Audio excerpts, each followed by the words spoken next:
Yes, Kenya. Tamu sana, tamu sana, tamu sana, yes, tamu sana.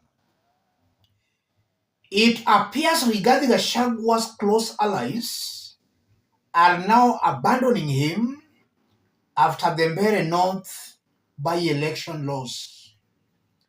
And I just don't know who will remain by Rigathi's side come 2027.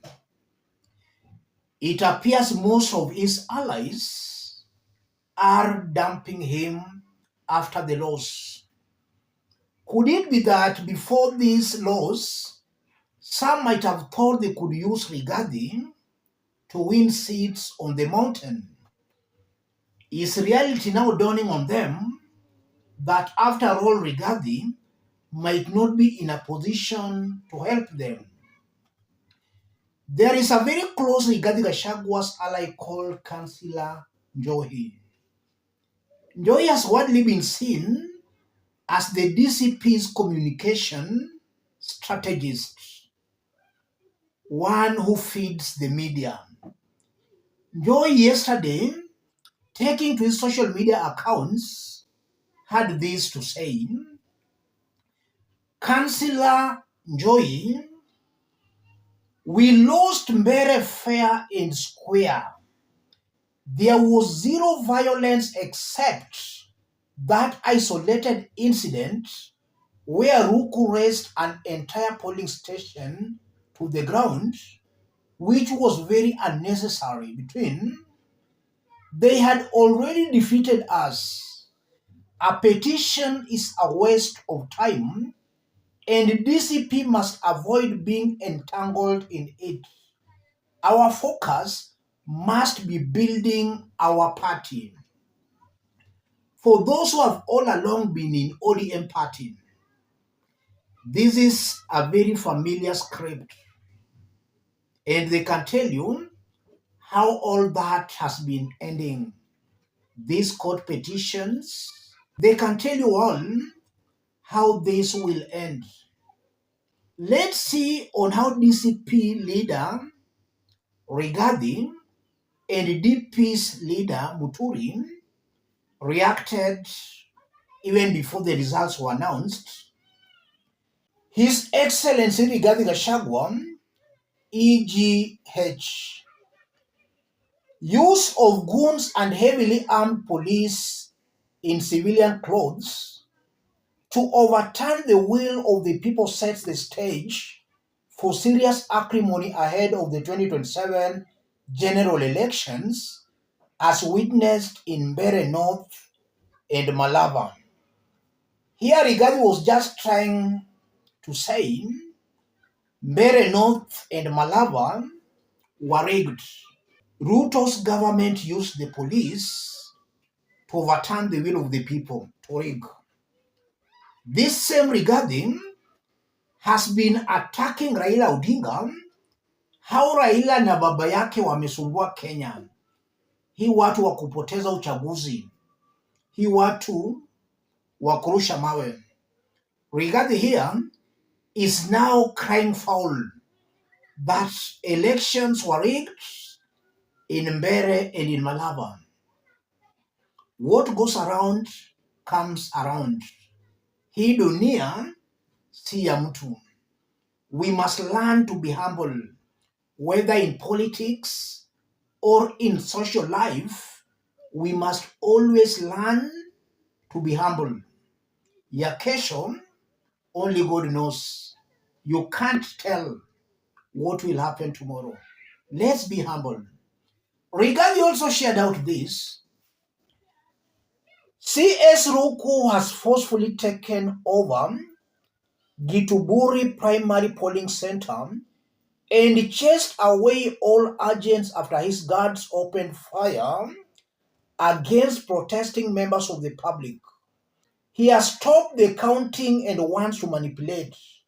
All men between the age of 18 years to 35 years in the neighborhood should proceed there and reclaim the polling center. That was Rigathi Gachagua, imploring upon men between 18 to 35 years to go storm a polling center in Mbeere to reclaim the polling station. In other words, Rigathi was just inciting the youth of Mbeere to go cause violence. Violence is an election offense. So it's clear that Rigathi and his team already sensed defeat even before the results were announced. This is incitement. I don't know why Rigathi is still a free man. He ought to have been arrested and he ought to have been presented in court. I don't know why he is a free man. And this can just tell you how Rigathi was when he had power. This is a man who can wipe out an entire community. Rigathi here is coming out as a very, very dangerous individual. Muturi on his part had this to say, Honorable Justin B. Muturi, so according to Udam, Honorable Newton Kariuki Ndwiga got 141 votes in Kanyambora, yet from 34A clearly shows 236 votes. Wacheni porojos za social media. Facts don't bend. Then he shared out some forms there. When I hear about Form 34A, it reminds me of 2022 presidential election, 2017 presidential election, and 2013 presidential election. Form 34A, those were very painful memories. As Kenyans were complaining of rigged elections, Rigathi was in full support of the manipulations. Tables have now turned. You are now seeing Rigathi complaining. But in the case of Rigathi, I'm not seeing any rigging that took place there. The government's candidate won those elections fairly. And those who have been following me here can attest to that. Some surveys were coming from the ground. And it was very clear, months even before these by-elections, that in Mbeere, Leo Wamutende was ahead and was poised to win that seat. I did share out with you here some statistics. In all the surveys that were conducted in Mbeere North, Leo was ahead. Leo was winning. And I won't be wrong to say, as much as both camps might have in one way or the other rigged, Leo was poised to win. I have no doubt about that. Leo was ahead. And we can also remember that in Mbeere, all strong aspirants were gunning for Oda's party ticket. Leo emerged the best, and all those aspirants threw their weight behind Leo. On the part of DCP party, they had no aspirants. They just had picked candidates. So if Leo now wins, they say he has rigged. It was a win for Leo. I'm not seeing any rigging here. Same to Malava. It was a win.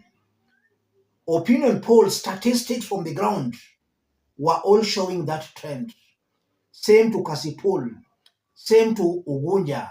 Same to Magarini. Rigathi and his team must and should learn to accept and to respect the will of the silent majority. They should now not start making noise. The silent majority spoke at the ballot, and their voices must be respected. It appears Rigathi's allies are now dumping him. They see he's heading nowhere. His future politically is not bright. After all, he has been impeached. He can't hold any public office. So it's of no use. He can't help them on the ground win any seat. He is a liability. Let's meet in our next analysis. Thank you. God bless you. God bless Kenya.